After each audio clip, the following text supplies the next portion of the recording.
Scott, great to have you. Welcome first to Berlin. We're in Berlin, Germany right now.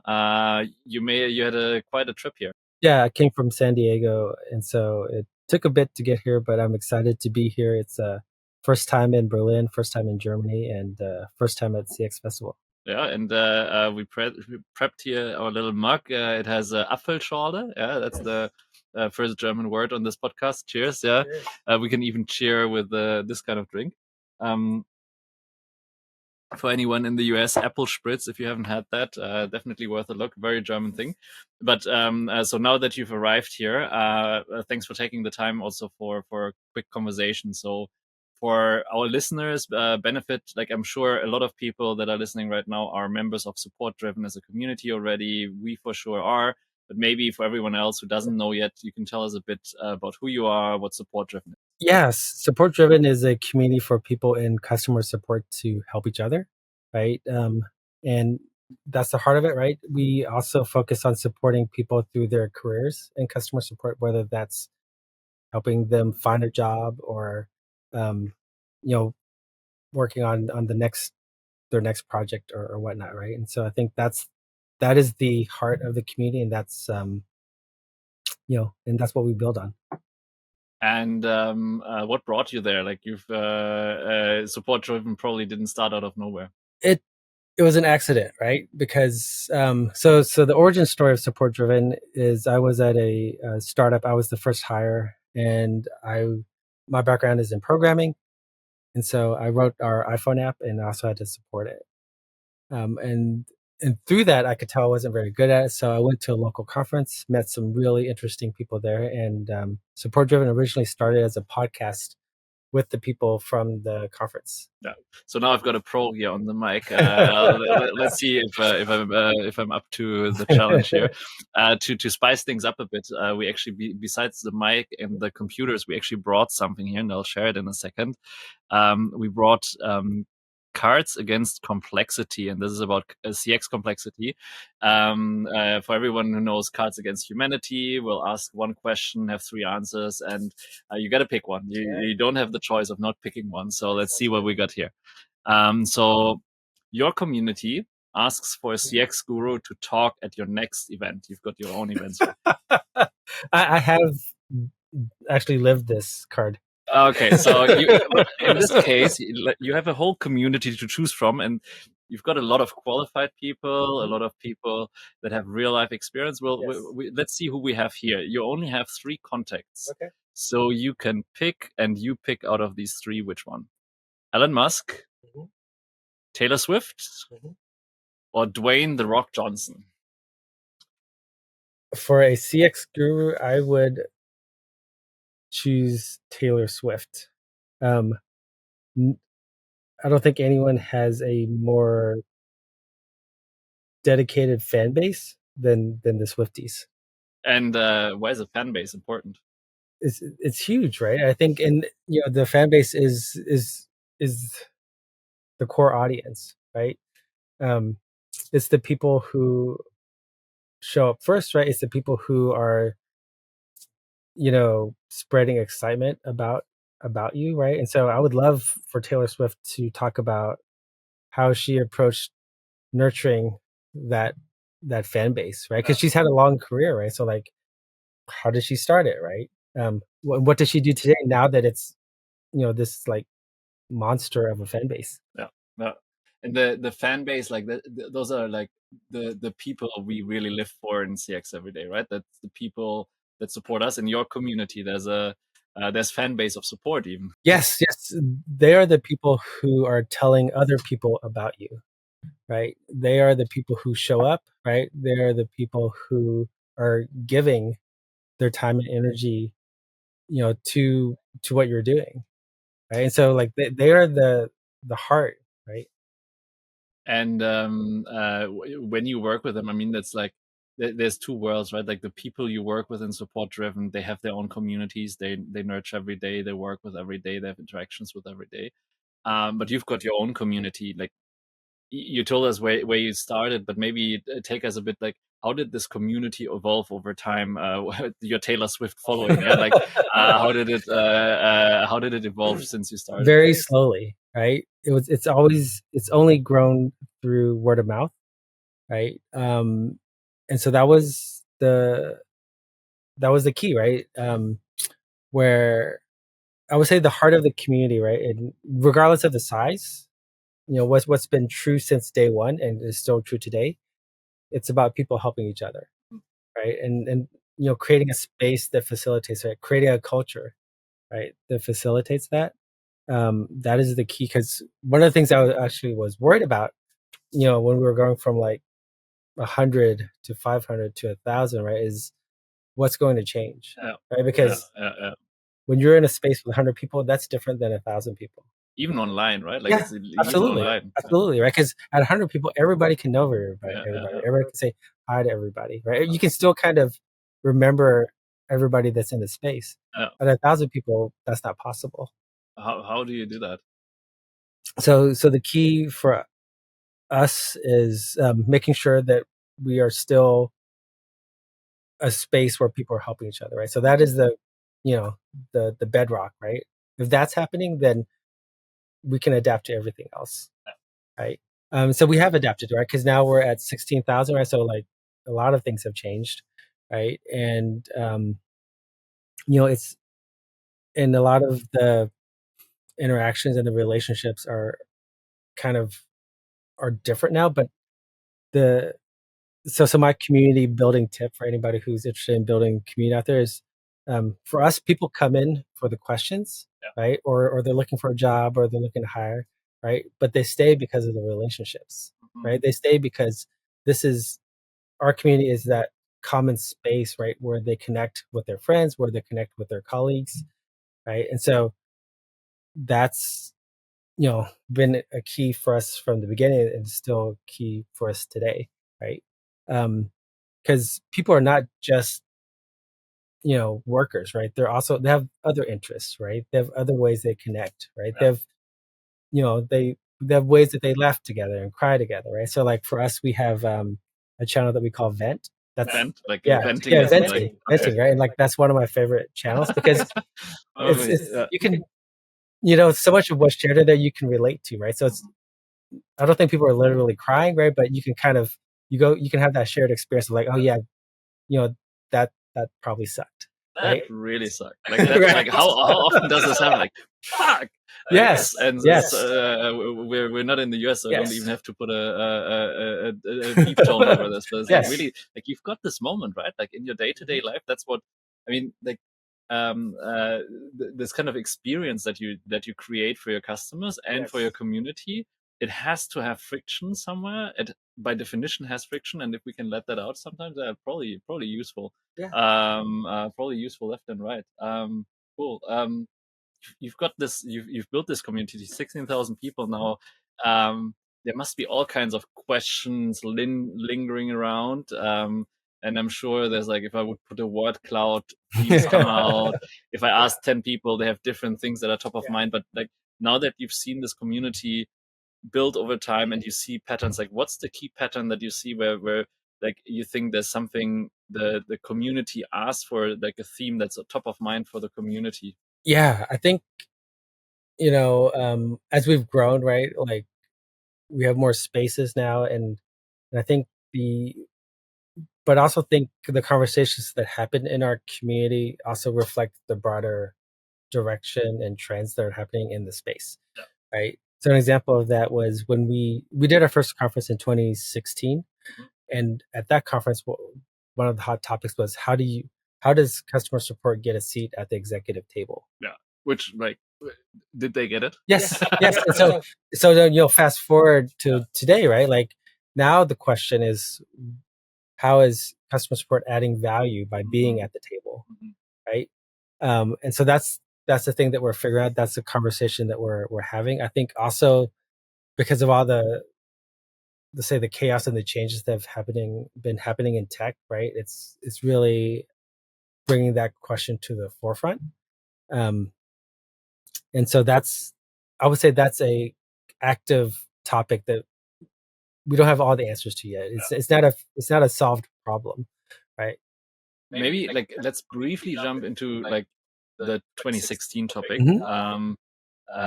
Just because I'm not sure every organization is even there yet. Yes. Like the conversations, like if you have conversations with CS leaders, you've got somebody who has a C-level title, Right. a full organization, Right. customer service is the first value, right? Or like it's how you run a company and even differentiate it like Amazon style, right? But then you've got companies that have never really had to even think about this. In Europe, often these are like public sector companies that were privatized over time. It's very, very hard to get a customer service seat at the table and at top of mind of people. So maybe take me through for the ones that succeeded in the last couple of years, how did they get that seat at the table in the first place? I think the big change within the broader industry was the rise of SaaS, right? Software as a service, right? Because now companies are competing sometimes on a monthly basis, right? Like you could lose a customer from one month to the next, right? And I think that brought the value of customer support. It made it a lot more tangible, right? Because if someone had a terrible experience and then they stopped becoming your customer the next day, right? You can connect those dots, right? And I think that's what the recognition of that, right, and kind of that business model, right, has for a lot of organizations kind of driven like the need for like we need to have that understanding what's happening in customer support at the executive table, right? Because I think if you go back to, let's say, the before SaaS, right, the enterprise model, right, like where someone comes in every 5 years, every 10 years, right, to sell a contract, right, you could kind of ignore it, right, because your only goal is to just re-sign that contract every 5 or 10 years, right? So like the support you provided, they're already locked in, right? Like it's a sunk cost, right? And so I think SaaS has been the key to getting customer support at the table, but I think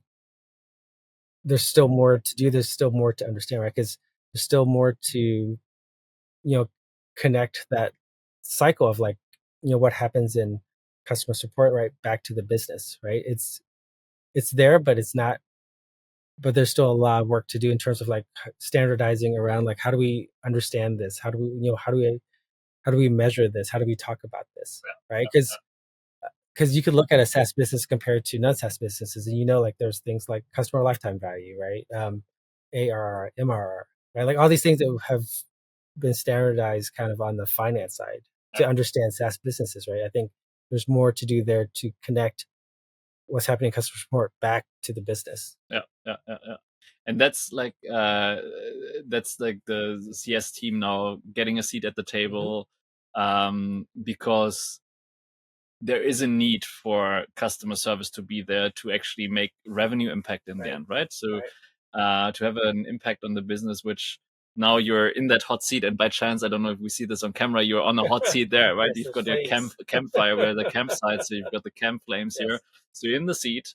You're leading customer service. How do you provide value now? Like current topic, where like how do customer service teams, customer support teams actually provide value into the business now they've got the seat? So I think it requires both a mind shift and a skill shift, right? And I think most people in the industry recognize when you go from being an IC to a manager, right? You need a different skill set, right? The things that made you successful as an IC, right, aren't necessarily the things that you need to be a successful manager, right? And you also have to shift your mindset because now as a manager, right, your performance isn't your individual performance, it's the team's performance, right? And I think the shift that happens when you get to the executive table, right, is now you're you can bring value to being at this executive table by helping to run the company, right? And understanding not just about what's important for your team or your department, right, but for the business as a whole, and how do these pieces connect, and where does CS play a role in that, right? And helping the rest of the people at the executive table understand. So I think that's the mind shift, right? Is that you have to kind of not just care about or be responsible for the team or the department, but be responsible for the company, right? Because I think the danger, right, is that you get to that director, that VP level, and then you're just like only fighting for your team, right, which is not productive It in that creates organization. this little silo in there where Yes, you're like yes, very much like me, yes, and suddenly probably people even move on. So how like yes. do you have examples of like like either people or companies that have succeeded there, like where customer support, customer service has actually brought tangible value? I think there's lots of examples out there. It also depends on the business and whatnot. So that's actually something that we have a focus for our conferences, right? This year, and I'm sure it's going to continue to be the focus for a while, is all the different ways that support is driving value, Yeah. right? And so whether that's through revenue or whether that's through product, right? You know, the fascinating thing, right, is that we have people in the industry, in our community, right, who are doing this at their companies, right? So we are inviting them to come and share it so that we can learn from it at our conferences. Yeah. Um, but I think that's the mind shift that needs to happen, right? When you're at the executive table, right? I think the skill shift that needs to happen is now you also need to learn how to talk finance and how to make budgets, right? So that you can negotiate with your CFO, so that you can help them understand, like, well, why are you asking for this, and not just, you know, um, not just taking their budget and like trying to like make it work, or but but I think that's a skill that um, heads of support need, right? Um, and then also, you know, and I think a lot of that's going to also come back to your company, right? Because and where can you help run the company? Very exciting, and that's a real journey, a real, like, I mean, that's a lifetime of a journey to get there. So for everyone listening as well, we've got probably people in the trenches, directly in the support team, heads of support, heads of service, maybe people who just made that transition. So um, uh, what's your advice, like how to get there? And I'll put Yeah. the shameless plug of Support Driven already here. Right, Right. Scott has a whole community. Right. You can sign up. There's a conference and all that, and we'll add this to the Yeah. links. But let's say you're even a Support Driven member. Mhm. Like, what's your advice to get there and like make that transition? I think learn from what other people have done, learn from what other people are doing, and build those connections, those relationships, right? Because you don't have to do it alone, right? And and I think we all get there faster, right? When we're helping each other, right? And so whether that's through the support driven community or outside of it, whatever works for you, right? Um, but I think that's the key, right? Is you know f- find and connect with people that can help you. Find your guru. Find your Taylor Swift, I guess. I don't think it has to be like a guru or a mentor, right? It's peers, right? It's people that you can come to, right? Because especially if you're the top CS person, right, or your organization, who do you go to when you have ideas that you need to bounce off, or you're like, I've got to choose between like three options, right? and I need to help thinking through it, right? Because chances are you're probably the most experienced person, right? And so you can't necessarily go to your direct reports, and if you're reporting to the CEO, like they probably don't understand CS better than you do, right? So I think that's the key, right? Is you know go through this journey with others. I think you will you know be more successful, and you'll get there faster, and also it'll be more fun. Scott, thank you so much for your Yeah, time. happy This was to. a real insightful conversation, Yeah. and thanks for sharing from your experience with like 16,000 members at this point. Good luck for the journey ahead of you. Yeah. And really, to everyone listening, we're proud and happy members of Support Driven. If this was useful for you, check out the community. But also, I would absolutely say the kind of interaction. Find the interaction that can help you grow is probably the advice I take from this, and maybe a bit less Taylor Swift and gurus, and a bit more real life people, peers that are in similar roles. Thank you so much for that takeaway. Thank you for having me on. Thanks for your time. Yep. Enjoy the conference, I guess. Yeah, I'm excited.